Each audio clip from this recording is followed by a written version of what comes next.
eléyìí mà wá lágbára o. Natasha tó jẹ́ baby mama Lanre Teriba tí ọ̀pọ̀ mọ̀ sí Atóríṣe, ó mà tún ti fún Atóríṣe ní another gbàgbós, another wọ̀tọ̀wọ̀tọ̀ tó nípọn tó lágbára. Ó sì dàbí ẹni wípé ọ̀rọ̀ wọ̀tọ̀wọ̀tọ̀, ọ̀rọ̀ gbàgbós tó ń lọ láàrin Atóríṣe àti baby mama ẹ̀ tó ń jẹ́ Natasha yìí kò tí ì rodò lọ sí mi rárá o, torí baby mama yìí ṣì ń continue láti máa drag Atóríṣe lórí ayélujára. Ó sì ti promise ẹ̀ báyìí wípé ojoojúmọ́ báyìí lòun ò fi mọ́ gbé Atóríṣe gbóná lórí ayélujára títí tí ó fi di ọjọ́ birthday rẹ̀ ni. Àwọn online lọ sí wá ríṣẹ́ gbà báyìí gbáà, torí obìnrin yìí ò ṣe tá àti dánu dúró ní báyìí o. Ilé ìgbẹ́nu tó mọ̀ tún lẹ ti kẹ́ o. Ẹ̀yin èèyàn mi bí mo máa ṣe tún rí ni mo tún ṣe gbé e wá o.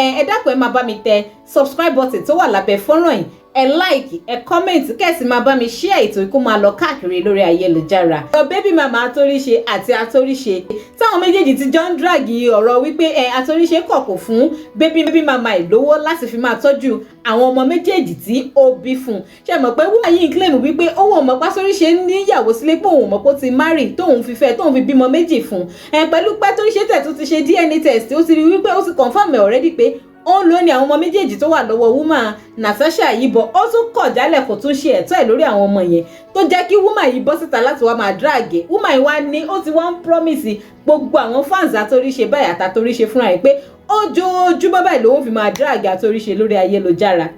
A ti sọ̀rọ̀ baby mama yìí sí báyìí nítorí Ọlọ́run. Eléyìí lẹ ti kẹṣẹ́ ẹ̀yin èèyàn.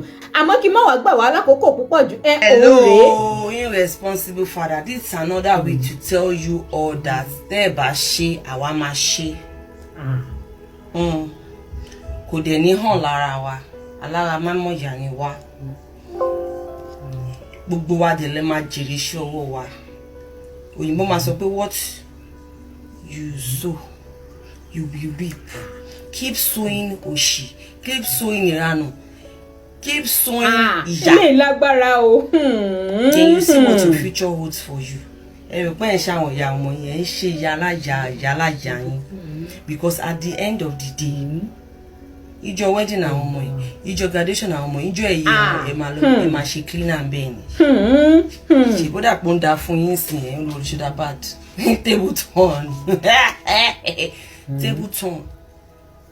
And you will regret all the actions. Definitely. Uncle Lanre, this is the problem with irresponsible men. They get jealous when they see that despite all their efforts to bring you down, you are still doing good. Do you know how much is one straight? I'm a hair vendor. I don't even have, even till date. So a low for me buying. Tí o lè fi afford school fees. Every month for my school. I can't remember the last time I bought hair when I was with you. I was rocking all the hair I had rather when I was working. All what I bought, all what I had. You only afford both ways. He said this rubbish in the filing. Pay 50k to every month. Me feel my large cheese. Ìyá tí ìyá ẹ̀ àti iṣẹ́ tí ìyá ẹ̀ fi tọ́ ẹ̀ ó ti bọ àmẹ̀dúlà bùrgátà ẹ̀ jẹ́. Wèrè is happily married to who?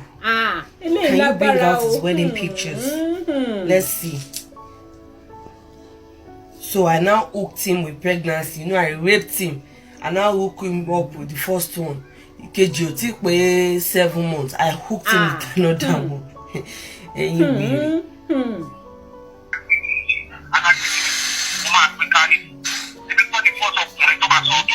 I should forward to do for me.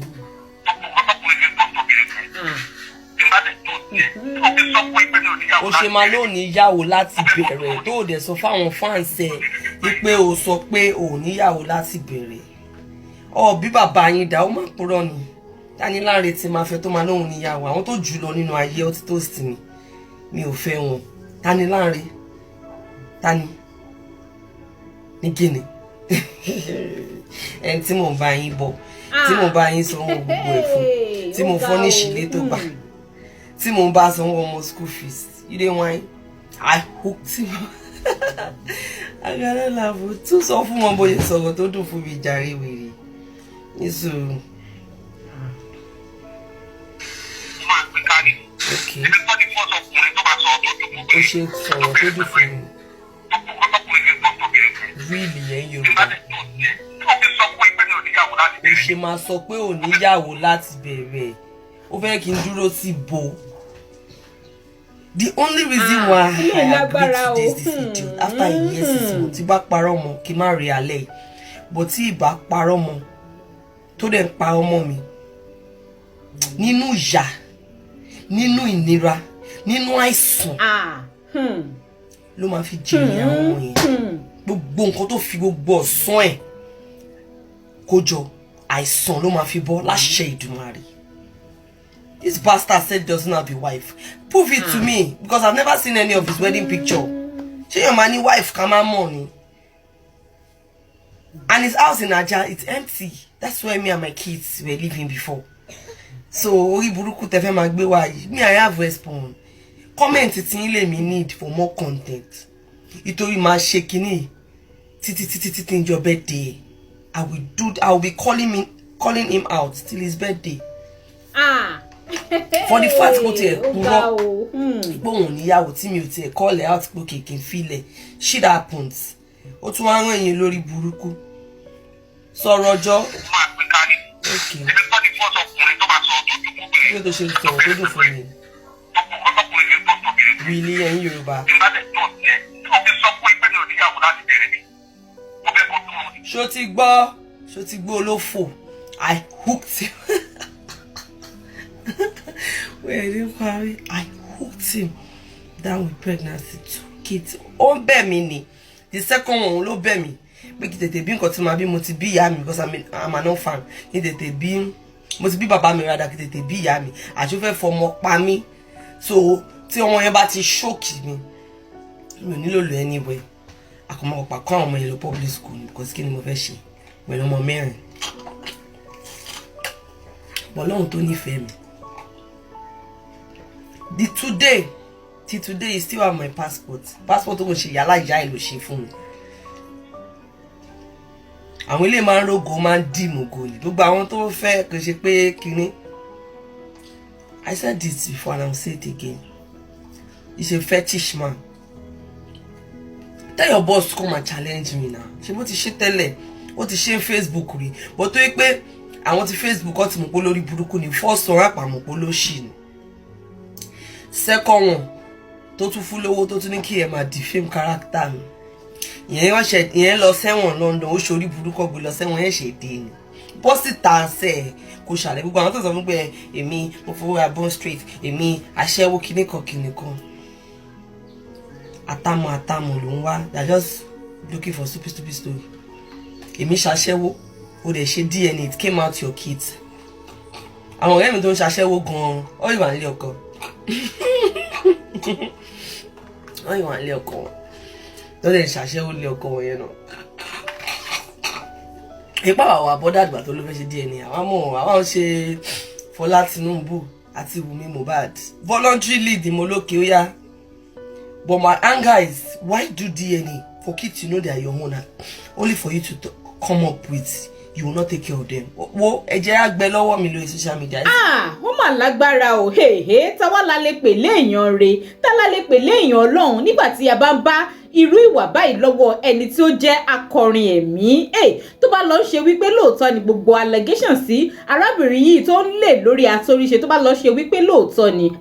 Ó burú jáì o, ìwà yìí ò dáa rárá. Torí mi ìmọ̀ reason tí èèyàn á ṣe máa parọ́ fún obìnrin, tí wàá máa tan obìnrin, tí wàá máa lo ètekéte láti lè gain nǹkan tó fẹ́ gain lára obìnrin, tó sì ní ronú wípé ó lè ní repercussion later. Ẹ wo bóbìnrin ṣe ń gbé Atóríṣe ṣépè báyìí. Eléyìí gbẹnu tán o. Ẹ̀yin èèyàn wa kí ni èròǹgbà tí yín náà lórí ọ̀rọ̀ yìí? Ẹ máa sọ sí comment kájọ máa tàkùrọ̀sọ o. Ẹ má gbàgbé láti máa bá mi tẹ subscribe button tó wà lábẹ́ fọ́nrán yìí. Ẹ like, ẹ comment kẹ́sì máa bá mi share káàkiri orí ayélujára. Ẹ ṣeun.